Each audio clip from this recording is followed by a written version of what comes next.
인생 경험자가 말하는 행복한 노후를 위한 10가지 비결. 지금까지 50년 넘게 살아오면서 정말 중요한 걸 깨달았습니다. 오늘 여러분께 말씀드릴 10가지만 제대로 실천하신다면 앞으로 남은 인생이 지금보다 훨씬 편하고 행복해질 거예요. 특히 우리 같은 50대, 60대에게는 정말 절실한 내용들입니다. 이 영상을 끝까지 보시면 여러분의 마음이 한결 가벼워지고 앞으로 어떻게 살아가야 할지 명확해질 겁니다. 먼저 가장 중요한 첫 번째부터 말씀드리겠습니다.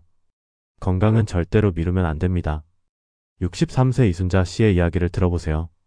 몇 년 전까지만 해도 무릎이 아픈데도 그냥 참고 지냈어요. 나이 들면 당연한 거라고 생각하면서 말이죠. 아침에 일어날 때마다 무릎이 뻣뻣하고 계단 오르내릴 때 아팠지만 그냥 파스만 붙이고 지냈어요. 그런데 어느 날 통증이 너무 심해서 결국 병원에 갔더니 이미 연골이 많이 닳아서 인공관절 수술을 받아야 했습니다. 의사 선생님이 그러더군요. 조금만 일찍 왔으면 간단한 물리치료나 주사치료로 해결될 수 있었을 텐데 하고 말이에요. 수술비만 800만 원이 들었고 회복 기간도 6개월이나 걸렸어요. 건강검진도 마찬가지입니다. 66세 박철민 씨는 5년 동안 건강검진을 안 받았어요. 귀찮다고 미루고 또 미루고 했죠. 그런데 작년에 갑자기 속이 답답해서 병원에 갔더니 위암이기 판정을 받았어요. 다행히 수술로 완치됐지만 만약 정기검진을 받았다면 훨씬 일찍 발견할 수 있었을 거래요.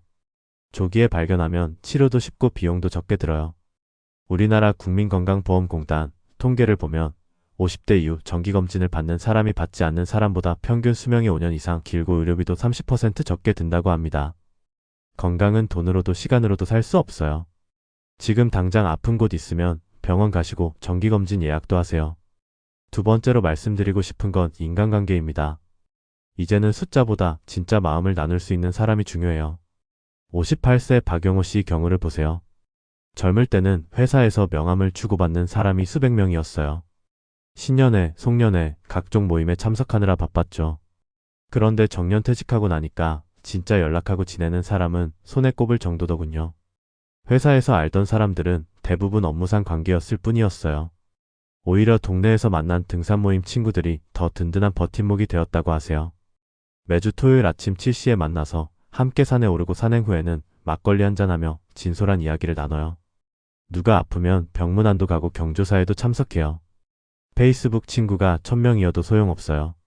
진짜 내 얘기를 들어주고 함께 웃을 수 있는 사람 5명이면 충분합니다. 실제로 하버드 의과대학에서 실시한 연구에 따르면 사회적 관계가 좋은 사람들이 그렇지 않은 사람보다 치매 발병률이 50% 낮고 우울증 발생률도 30% 낮다고 나왔어요. 질 좋은 관계 몇 개가 건강에도 훨씬 좋습니다. 세 번째는 체면보다 실속을 챙기는 겁니다. 61세 최명숙 씨는 몇 년 전까지만 해도 동창회 나가면 꼭 비싼 옷 입고 가야 한다고 생각했어요. 남들이 뭐라고 할까 봐서 말이죠. 백화점에서 30만원짜리 블라우스 사고 10만원짜리 구두 신고 미용실에서 머리도 새로 했어요. 한 번 나가는데 50만원씩 들었죠. 그런데 어느 날 깨달았대요. 정작 친구들은 제가 무슨 옷을 입었는지보다 건강하게 만나는 것 자체를 더 좋아한다는 걸 말이에요. 어느 날 감기 기운이 있어서 편한 옷 입고 갔는데 오히려 친구들이 편해 보인다고 좋다고 하더래요. 지금은 깔끔하게만 입고 마음 편하게 만나니까 훨씬 즐겁다고 하세요. 그 돈으로 여행도 가고 맛있는 것도 먹으면서 진짜 즐거운 시간을 보내고 있어요. 통계청 조사에 따르면 우리 또래 10명 중 8명이 남의 시선 때문에 스트레스 받는다고 나왔어요. 하지만 실제로는 남들이 나에 대해 생각하는 시간은 우리가 생각하는 것보다 훨씬 짧아요. 이제 그런 걱정은 그만하세요. 네 번째는 미래 걱정보다 오늘에 집중하는 겁니다. 66세 김정만 씨는 몇 년 전까지 자식들 결혼 비용, 손자 교육비 걱정으로 잠을 못 잤어요. 큰아들 결혼 준비하면서 전세금 보태주느라 3천만 원 들었고 둘째 딸 결혼할 때도 또 돈이 들어갈 텐데 어쩌나 싶어서 밤마다 뒤척였죠. 손자가 태어나면 교육비는 또 얼마나 들까 걱정이 꼬리를 물었어요. 그런데 복지관에서 상담을 받고 나서 생각을 바꿨죠. 일단 오늘 하루 건강하게 사는 것부터 시작하자고 말이에요. 걱정만 하고 있어도 시간은 흘러가잖아요. 오히려 오늘 할 수 있는 작은 일들부터 차근차근 해나가니까 마음도 편해지고 해결책도 보이더래요. 텃밭 가꾸기, 용돈 아끼기, 건강 관리하기 같은 실제로 할 수 있는 일들에 집중하니까 오히려 경제적으로도 여유가 생겼어요. 심리학 연구에 따르면 미래 걱정의 90%는 실제로 일어나지 않는다고 합니다. 걱정할 시간에 오늘 할 수 있는 일 하나라도 더 하는 게 낫습니다. 다섯 번째는 돈보다 마음의 평안이 중요하다는 겁니다. 59세 홍미영 씨는 남편과 함께 동네에서 작은 슈퍼를 운영해요. 하루 매출이 20만 원 정도로 많지는 않지만 동네 사람들과 정답게 지내면서 스트레스 없이 살고 있어요. 단골 손님들이 안부도 묻고 때로는 집에서 기른 채소도 갖다 주고 정말 가족같이 지내요. 예전에는 편의점 같은 더 큰 사업을 해야 한다고 생각했는데 프랜차이즈 가맹비만 5천만 원이고 매달 로열티에 재료비까지 내다 보니 오히려 수익이 척더래요. 지금은 적당히 벌어서 적당히 쓰는 게 제일 좋다고 하세요. 돈 때문에 스트레스 받을 바에야 마음 편하게 사는 게 나아요. 실제로 프린스턴 대학교 연구에 따르면 연간 소득 7만 5천 달러, 우리 돈으로 약 9천만 원 이후부터는 돈이 늘어나도 행복도는 크게 증가하지 않는다고 나왔어요. 적당한 돈으로 마음 편하게 사는 게 제일입니다. 여섯 번째는 남과 비교하지 않는 겁니다. 64세 이성호 씨는 동창회에 가면 누구는 강남에 아파트 세 채를 가지고 있다. 누구는 자식이 의사가 됐다. 누구는 손자가 외국 유학을 간다는 얘기를 들으면서 괜히 위축됐었어요. 우리 집은 전세살이의 자식들도 평범한 직장 다니는데 뭔가 초라해 보이는 것 같았죠. 그런데 어느 날 깨달았죠.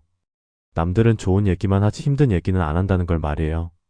겉으로 보기에 잘 사는 것 같은 친구도 사실은 사업부도 위기에 있었고 의사 아들을 둔 친구는 아들이 너무 바빠서 얼굴 보기도 힘들다고 하더래요. 모든 사람에게는 다 나름의 고민이 있어요. 지금은 우리 가족이 건강하고 평범하게 사는 것만으로도 충분히 감사하다고 생각해요.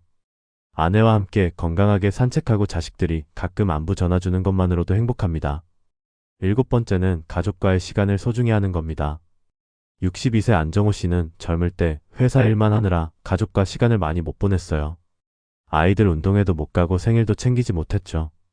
그때는 돈 벌어서 가족을 책임지는 게 최선이라고 생각했어요.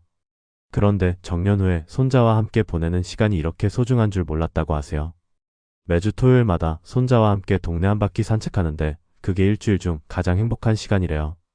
손자가 꽃 보고 신기해하고 개 보고 좋아하는 모습을 보면서 정말 순수한 즐거움을 느낀다고 해요. 가끔 손자가 할아버지 손잡고 걸어가는 모습을 보면 젊을 때 놓친 시간들이 아쉽지만 지금이라도 이런 시간을 보낼 수 있어서 감사하다고 하세요. 하버드 대학교에서 80년간 추적 연구한 결과 인생의 행복을 결정하는 가장 중요한 요소는 좋은 인간관계, 특히 가족관계라고 나왔어요. 돈도 명예도 결국 혼자서는 무의미해요. 가족이 있어야 진짜 의미가 있습니다. 여덟 번째는 새로운 취미를 갖는 겁니다. 57세 김미선 씨는 50살이 넘어서 우쿨렐레를 배우기 시작했어요. 처음에는 악보도 못 읽고 손가락도 잘 안 움직여서 정말 힘들었어요. 젊은 사람들 틈에서 혼자 나이 많은 게 부끄럽기도 했고요. 그런데 선생님이 나이는 상관없다고 격려해 주시고 같이 배우는 분들도 따뜻하게 대해줘서 용기를 냈어요. 6개월 정도 지나니까 간단한 곡 정도는 연주할 수 있게 됐고 지금은 동네 경로당에서 어르신들 앞에서 연주도 하고 새로운 친구들도 많이 사귀었어요. 매주 화요일과 목요일 연습 시간이 정말 기다려진다고 하세요. 나이 들어서도 뭔가 새로운 걸 배운다는 게 이렇게 즐거운 줄 몰랐대요. 서울대 의과대학 연구에 따르면 나이 들어서도 뇌는 계속 변화하고 발전할 수 있다고 증명됐어요. 새로운 걸 배우면 뇌 신경세포 간 연결이 더 활발해져서 치매 예방에도 도움이 되고 삶의 활력도 생겨요. 늦었다고 생각하지 마시고 지금이라도 시작해보세요. 아홉 번째는 웃으며 사는 겁니다. 65세 조명희 씨는 몇 년 전 40년을 함께 산 남편을 암으로 잃고 혼자 살게 됐어요. 처음에는 정말 힘들었어요. 밥 먹을 때도 혼자, 잠들 때도 혼자, TV 봐도 재미없고 하루하루가 무료했죠. 우울증까지 와서 약도 먹고 상담도 받았어요. 그런데 동네 복지관에서 하는 웃음치료 프로그램에 나가면서 조금씩 밝아졌어요.